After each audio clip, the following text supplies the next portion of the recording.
In sports, change is just part of the game. But every once in a while, a move comes along that feels, well, it feels less like a change and more like an earthquake. And on April 25th, 2026, the Boston Red Sox sent a massive shockwave through the world of baseball. And we are going to break down every single piece of this absolutely stunning story. Right off the bat, you need to understand this was not some cold, heartless business decision. I mean, just look at these words from the owner, John Henry. He's making it crystal clear how painful this was. It tells you there's a real story of gratitude and respect here, which honestly just makes the whole thing that much more dramatic. And this is where the story gets even bigger.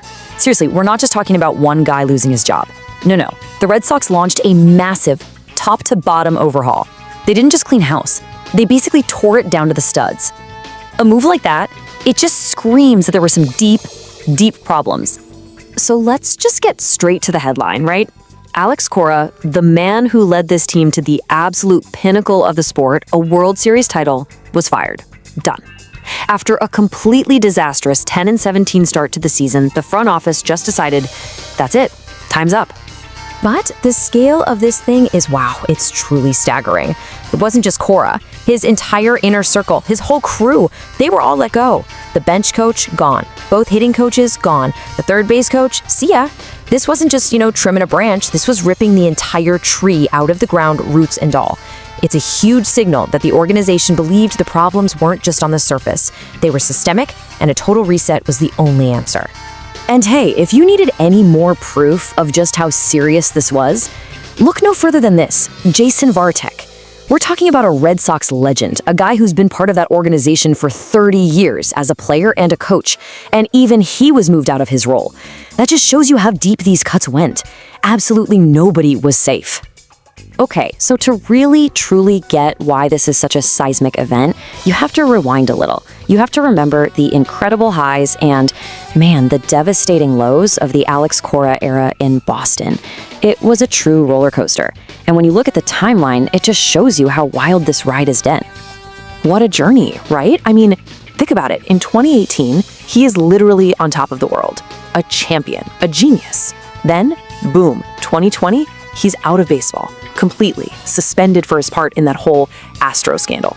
But then, a heroic comeback in 2021, taking the team on this unbelievable, improbable playoff run. And now, this, an unceremonious boot out the door just 27 games into the season. It's just incredible.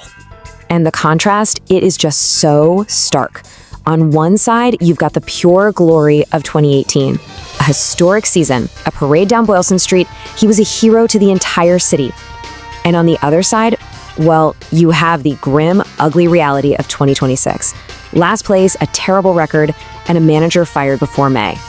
I mean, the fall from grace has been so swift and so brutal. So why now? Why pull the plug so early? Well, beyond the win-loss record, the advanced stats, they paint a really ugly picture of a team that was just fundamentally broken. The numbers don't lie, and they basically left the front office with no choice but to make a move. Let's start with just one number, 78. That's the team's WRC plus, which stands for weighted runs created plus. Look, all you really need to know is that it measures a team's total offense, and 100 is considered league average. So at 78, the Red Sox offense wasn't just bad or in a slump. It was statistically the absolute worst in all of baseball, dead last. And oh, it gets worse. They were near the bottom in home runs and dead last in slugging percentage too. This wasn't a team just struggling to get hits. This was a team completely devoid of power. They just couldn't generate the kind of offense you need to win games in the big leagues. It just wasn't there. And you might think, well, maybe the pitching was okay. Nope. The problems weren't just at the plate. The starting rotation, which some people thought might be a strength, was getting absolutely hammered. They were ranked 27th out of 30 teams in both ERA and another key stat called FIP. So they were just getting lit up night after night. The entire team was underperforming. But like we said from the start, this whole thing wasn't just about the numbers on a spreadsheet. Not at all. The connection between Alex Cora, his team, and the city of Boston, it was deep, it was personal, and that's what made cutting that tie so incredibly difficult. So we come back to John Henry's words again. Listen to how he phrases it. He makes a point to praise Cora's leadership on and off the field. That's huge. This wasn't just firing a manager. It was parting ways with a public figure who had become a really significant part of the community's fabric. So what is the franchise actually trying to do here? What's the goal? Well, this is a classic managerial shakeup. It's a really high-risk, high-reward move, and it's designed to do two things. First, you're trying to jolt the current team, wake them up, and get them to perform better right now. And second, you're sending a crystal clear message to the fans and to the rest of the league that what's happening right now is completely unacceptable.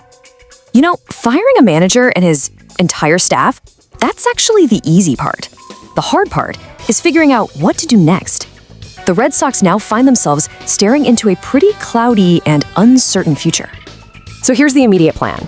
Chad Tracy, who was managing their AAA team, he's the new interim manager. They're bringing in a couple new coaches to fill the empty seats. And the mission? Well, it's pretty daunting. They have to somehow turn around this last-place team that's already 7.5 games out of first in what's probably the toughest division in baseball. Good luck with that. And that really just leaves us with the ultimate question, doesn't it? Was Alex Cora really the problem here? Or was he just a symptom of a much larger issue with how this team was built? Can a new voice in the clubhouse, a new manager, really fix what looks like a fundamentally flawed team? Or is this just the first painful move in a long, long rebuild? I guess only time will tell.